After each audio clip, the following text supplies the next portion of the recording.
I grew up a poor kid. Of course, I didn't know that until later on.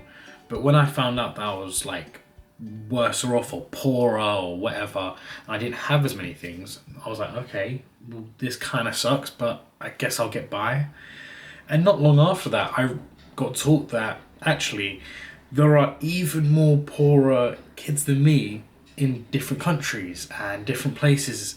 And I'm like, it blew my mind that there could be someone poorer than me, right? Because in where I was, what I was surrounded by was I was the poorest. So surely there couldn't be any more poorer people than me. But of course, I live in London, which is pretty economically stable. So, one of the richest countries in the world. So, it blew my mind when I found out that you have people in different countries that don't have a house, they don't have water, they don't have education, they don't have, the NHS, they don't have this, they don't have that. And it honestly blew my mind.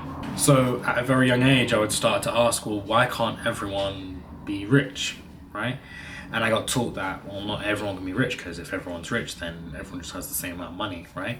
And, that was kind of hard to understand, but obviously as you grow up, you understand that, yeah, not everyone can be a billionaire, but everyone can live a normal life.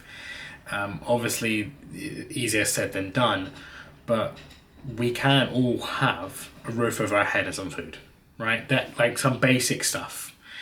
And people at the very tippy top will tell you that that's not possible, but it absolutely is possible. It's just as humans, we don't really care for that. We don't really look at that. It doesn't affect enough of us for us to really care, and that's the reality of it. Unfortunately, you have people that, again, don't have water, don't have shelter, don't have this and don't have that.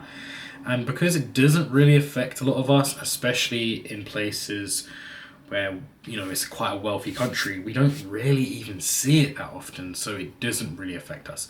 But the reality is, if we as actively as humans actively wanted to destroy poverty, we could, right?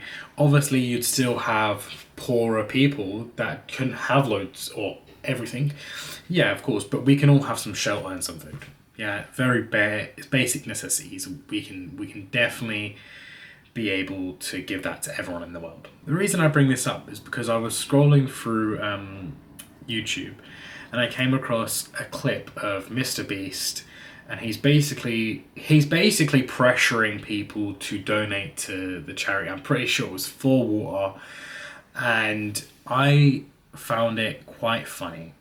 A lot of people hated on him doing this and thought that it was not really a great thing for him to do, but for me, I thought it was quite funny, because when you're rich, right, that's fine. You be rich. No one's hating on that, right? You be rich, sweet ass. But you have certain types of people that are rich and they like to shove it in people's face. And not only do they like to shove it in their face, they like to spend the money on dumb things. They like to use their money in a way that just doesn't even benefit anyone, not even them. And it's like going nowhere, having £2 million on a watch. Okay, great. So what does that do differently from a £10 watch? Nothing. Does nothing. Right? It tells the time. That's it. Right? Same with majority of things that they buy. Oh, you bought a £10 million car. Okay, cool. What does it do differently from a 10 grand car? Nothing. Oh, wow, that's great. So what was the point in that? Right? Anyway, I'm not here to to judge anyone's purchases, but here's where it comes in. He would go to people that are actively, braggadocious, and they buy their nice watches and their houses and their things like this. And he was like, okay, cool. So you've got all this money. What are you gonna give to people that in need? What are you gonna give to people that need this water? It's the first necessity of life. It's the first thing we need, water, right? And they're like, oh, well, maybe I could throw in $100. You know what I mean? It was kind of like that. And it was like, what? So you're telling me you have all this money, all this money to spend on silly things, let's be quite real, right? These materialistic things, but you don't have enough money to help people that actually need it, and without it would potentially die. I don't know about that. I love seeing it because it only shows two things, right? If you are a person that is braggadocio, I don't even know if, anyway, you're a person that has money and you brag about it and you show everyone, you flaunt and stuff like this. If you get posed the question from Mr. Beast, are you going to donate? Are you not? Now, there's only two ways you go about this, right? Is either you're greedy and you won't, or you're faking about having the money that you have, right? Now, both's awkward. Both of them are very, very awkward, right? Because if you don't have the money and you've been bragging about having all this money, well, it happens, I think, a lot more often than people think. And it's unfortunate because a lot of people believe that everyone online has money, when in reality, it's not that case. A lot of them, some of them rich, some of them not. But there's a good chunk of people that are online and they don't have money, and but they like to pose that you do. Right? It happens a lot.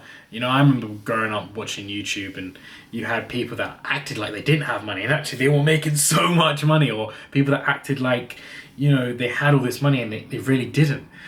And it's about people trying to make up with their money for the lack of whatever it is, any insecurity they have, and that is what they do. They fuel it from money, because money's so easy to fake, right? If you have 20 grand and you can rent out a Lambo for $1,000 a day or whatnot, I don't know how that works, but let's just say that's the case. You can rent a Lambo that's worth $500,000 and then act like it's yours. You can do the same with a mansion. You can do the same with anything, right? And so you can fake really easily that you have all this money. And that one, I think, is the lesser of the so. I don't really care too much about that. If you fake having money, that's just on you, really. Let's be real. You shouldn't do it because it influences people and it makes people think things that are not true. And it's quite funny. It is quite funny, and I don't like it, but if that's you, that's you. You can do that. The problem I have is the people that actually really have this money, right? And they don't need it. They have got everything they need in life. They're secure. They will probably be doing this for the rest of their life. If not, they've probably got a backup and they've got savings put away in investments and things like this. And again, Mr. Beast is coming to you. Okay, what can you do? What can you send us? And they're on the edge. Oh, I don't know if I can do that. I don't know if I can do that. That, man, that's dark. That's some dark thing, and no one should be pressured to donate money to anything, right? Never. At the same time, I do think once you become this really wealthy person and you've got everything you'd ever need and you've got security and you've took care of everyone in your family and things like this, you've got money that you're probably never going to use, right? Let's be real. Let's be absolutely real. You've probably got money that you're never going to use. Put it somewhere that's going to help. Yeah? Put it somewhere that's going to help. I once got told that charities are a successor to taxes. I don't know if I got told completely like that, but it kind of made sense, right? Like if you had a system that everyone helped out everyone and the rich kind of fed into to the community as much as they did with their jewelry or their car, a lot of problems would probably be fixed. And obviously not everything is fixed by money, but it definitely helps a lot because everyone's motivated by money. Even the person that right at the bottom, they're motivated. From all ranges, we're all motivated by money, right? Because it buys us things. Right? Some are more motivated by it than others, but let's be real, we're all motivated by it at one point in time. We need to eat, we need to do this, we need shelter, we need that, and for that to happen, we need money. And so when I got told this as a kid, I was like, what? I don't know what you're talking about. You's crazy. I don't know what taxes are, but okay. And obviously it came up later on in my life and it clicked. It was like, oh, I get it now. In conclusion, I think that it's quite unsettling how some people can buy a watch, a jumper or a t-shirt for hundreds of thousands, maybe even millions, depending on what it is. And it won't serve them no more than spending a tenner on a shirt or like let's say £100. It won't serve it any more use than spending, 100 quid on it.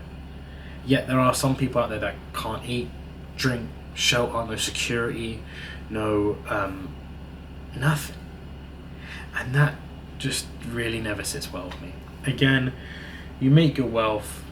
I don't think it's the people making the wealth's problem. At the end of the day, we're all motivated by money.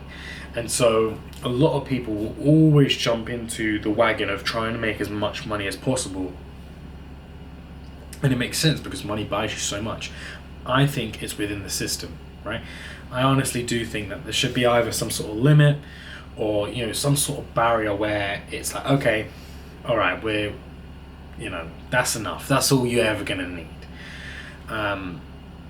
Because I think it is a bit of a joke how people can sit on hundreds of billions of pounds and dollars, and again, someone's not even eating.